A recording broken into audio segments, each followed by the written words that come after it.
How's it going? Kevin Neely here again, Bonsai Kevin eBay, with another great train presentation. We've got a nice HO scale Bachmann Flying Scot. I love the history of this train. You know, obviously Bachmann trains don't hold the acclaim as a Lionel, perhaps the prestigiousness or history of quality, but I think they're great little sets. You know, it's one of those things you get what you pay for. Here's a nice display of the box to give you an idea what kind of train it was.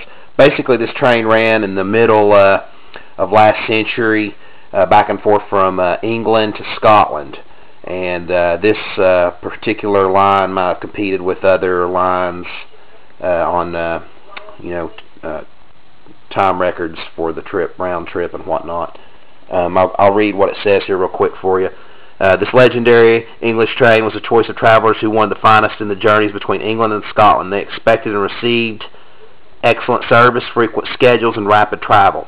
In like manner, this Bachmann HO scale version should be the choice of collectors who appreciate the finest in authenticity and craftsmanship. All the unique features of this original Flying Scot are faithfully reproduced in this set, from the front of the engine to the last passenger car. It's truly original train reproduced in HO scale.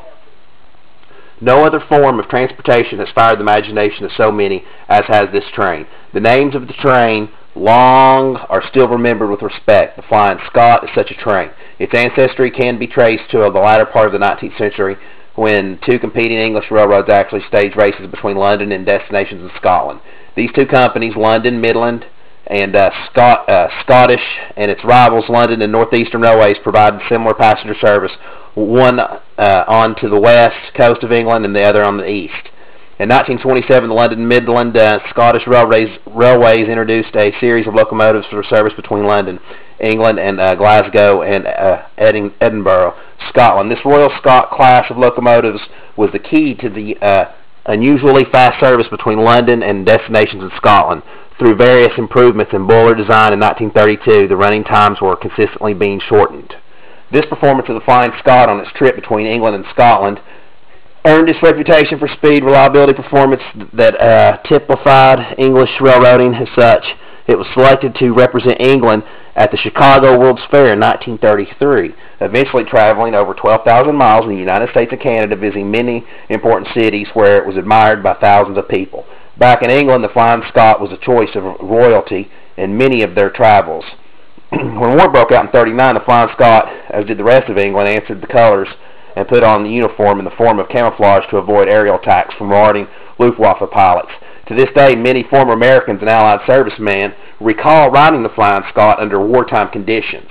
This Bachmann HO scale Flying Scot has captured the feel of the original as it appeared at the height of its glory. Even the tender, the bright, distinctive colors of the original are duplicated in the authenticity of Bachmann reproductions. The distinctive English passenger coaches are faithfully reproduced. Coupling passageways are all exact in appearance to the full-size counterpart. Practically the only thing missing is the lovely English countryside. This is the hobbyist can with pleasure duplicate on his own layout, LMS. I know that was long-winded, sorry for that, boring, but I love the history of it, nevertheless, and I thought perhaps you might appreciate it as well. As you can see, this box is perfect. This train was brand new. I hate to even open it and take it out of the package, but I test run all trains because this is from '85, and anything that old, there's no guarantees. Never 100% chance that it will work.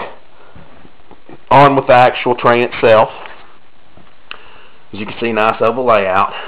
Simple HO. There's no parts or anything that come with it for the side display or any buildings or telephone poles or bridges or anything of that nature. It's just a set and a train. But it's more of the history to me and the beauty of that engine that makes it so great.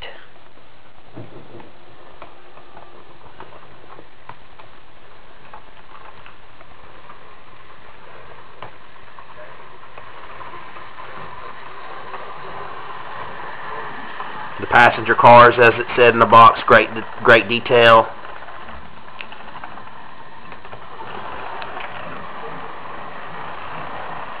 Just a fantastic train and engine. Absolutely beautiful.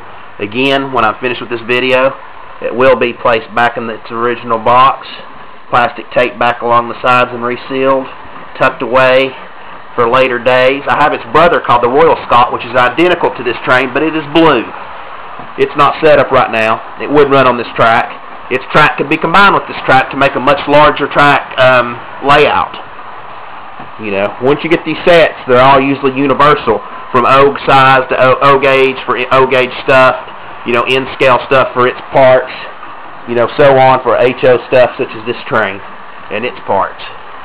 So being universal, at least with the own brands anyway, is really cool.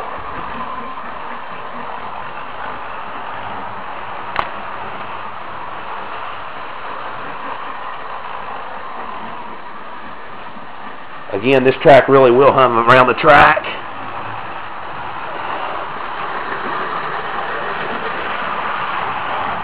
I have oiled it really good. Keep in mind it's 85. You know, that's like what, 27 years old? I mean, this is a nice old train, not a scratch on it, brand new.